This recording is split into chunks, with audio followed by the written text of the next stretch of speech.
Amis dans le Seigneur, Shalom, je m'appelle Frère Ring et je suis là pour vous passer les messages de l'Éternel. Mon message d'aujourd'hui, c'est par rapport à une question que vous vous demandez souvent. Qui est un vrai chrétien? Et d'abord, un vrai chrétien, c'est celui qui ressemble à Jésus-Christ. Je vais m'expliquer. Galates 5, verset 24 à verset 5. La Bible nous dit, nous lisons au nom de Jésus-Christ, la Bible nous dit: ceux qui sont à Jésus ont crucifié la chair avec ses passions et ses désirs. Si nous vivons par l'Esprit, marchons aussi selon l'Esprit. Bien-aimé dans le Seigneur, je vais te rappeler quelque chose. Le christianisme, ce n'est pas vivre dans les péchés, non. Le christianisme, c'est vivre selon l'Esprit. Quand tu marches selon l'Esprit et tu marches selon la parole de Dieu, tu es un vrai chrétien. Parce qu'en marchant selon la parole de Dieu, tu dois le mettre en pratique. Alors, il y a ce qu'on appelle la conversion. La conversion, quand vous êtes converti, il y aura des signes que vous allez sentir en vous. La première chose, ça sera d'abord une différence. Vous allez sentir une différence entre le passé et le présent. Quand tu étais païen et quand tu es devenu chrétien, il y aura une différence. La deuxième chose, tu vas sentir la haine du péché. Tu n'auras pas plaisir de faire encore les péchés parce que l'usine lui-même sera anéantie. Tu vas essayer même de le faire. Par exemple, si tu es quelqu'un que tu étais une personne mensongère, tu mentais beaucoup aux gens, tu pourras pas dire des mensonges. Quand tu essayes, tu peux pas. Tu essaies, tu peux pas. Parce que déjà, la nature des mensonges n'est plus là. Et tu as la nature de la sainteté. La troisième chose, tu auras l'amour pour la prière. Tu auras l'amour de Dieu. Tu vas vraiment aimer Dieu et tu vas aimer la prière. Tu auras le temps de te concentrer dans la prière, toujours dans la prière. Et tu vas vraiment aimer Dieu parce que la prière, c'est le point de contact entre nous et Dieu. Imagine un chrétien qui dit que moi je n'aime pas la prière. Dieu connaît tout. Mon frère, ma soeur, c'est pas ça la Bible. Lisons par exemple la Bible dans même 1 Thessaloniciens 5, 17, la Bible nous dit priez sans cesse. Voyons voir même Romains 12, 12, la Bible dit réjouissez-vous en espérance, soyez dans l'affliction, persévérez dans la prière. Bien-aimés dans le Seigneur.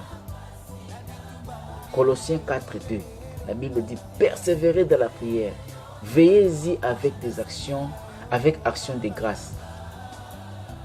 Mon frère, ma soeur, la prière est le point de contact entre nous et Dieu. Au fur et à mesure tu pries, tu exportes tes problèmes et tu importes la solution. À tout moment tu es dans la présence de Dieu, tu sentiras toujours cette nature de la sainteté dans toi. Et à part la sainteté, disons la Bible par exemple dans Galates 5 verset 22, donc qui nous parle des fruits de l'esprit. Tu sentiras les fruits de l'esprit en toi. Tu peux pas, ça ne sera pas quelque chose que tu forces, mais ça sera naturel. Parce que l'ancienne nature est partie et maintenant tu auras la nouvelle nature. Lisons la parole de Galates 5 verset 22 qui nous dit: mais les fruits de l'esprit, c'est l'amour, la joie, la paix, la patience, la bonté, la bénignité, la fidélité, la douceur, la tempérance. La loi n'est pas contre ces choses. Mon frère, ma soeur, comment est-ce que tu peux dire que tu es chrétien et tu n'as pas l'amour pour les autres ou bien pour les amis? Comment est-ce que tu peux dire que tu es chrétien mais tu n'as pas la joie en toi, tu n'as pas la paix, tu n'as pas la patience à des choses, tu n'as même pas la fidélité, tu n'as pas la bénignité, tu n'as pas la bonté, tu n'es pas doux ou douce et tu te dis chrétien? Un vrai chrétien doit avoir les fruits de l'esprit. Et quand il y a les fruits de l'esprit, toutes ces choses se manifestent en toi. Donc c'est une chose, c'est un mouvement automatique. Et à part ça, le chrétien c'est celui qui écoute même la voix de l'Éternel. Frères et sœurs, nous sommes au temps de la fin et c'est le temps de se repentir. Si tu sens que tu es touché par ces messages, mon frère, ma soeur, répands-toi, recommence une vie meilleure en Jésus-Christ. Car la Bible dit, recherchez d'abord le royaume des cieux et tout cela vous sera donné par-dessus. À terre, tout ce que nous faisons sur cette terre, c'est vanité. Un jour, ça va passer. Il y aura l'enlèvement. Imagine, tu es un chrétien et tu rates l'enlèvement. Tu connais ce qui va se passer à la tribulation. Je ne te dis pas ça pour te faire peur, mais je te montre ce qui est important pour toi. J'essaie de te montrer juste ce qui est capital. C'est quoi ton objectif sur cette terre? C'est pas de pratiquer l'impudicité. C'est pas d'avoir trop de femmes.